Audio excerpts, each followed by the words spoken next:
Для бизнеса Чувашии снизят стоимость электроэнергии. Если сейчас юридические лица платят за свет 5 рублей 17 копеек за киловатт-час, то в перспективе стоимость можно снизить на рубль. Об этом нашему каналу рассказал глава Чувашии Олег Николаев. Сейчас стоимость электроэнергии в Чувашской республике чуть более 5 рублей. Это второе место с конца в Приволжском федеральном округе. В регионе выработали программу по снижению стоимости электроэнергии за счет создания новых центров генерации в объеме примерно 100 мегаватт в час, 5 энергоцентров по 20 мегаватт каждый. Мы выработали план действий по снижению стоимости электроэнергии за счет создания новых центров генерации в объеме примерно 100 мегаватт, 5 энергоцентров по 20 мегаватт каждый.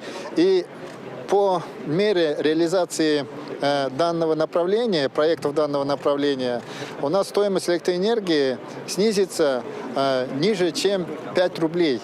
Будет чуть более 4 рублей. Это очень выгодная цена электроэнергии, конкурентная.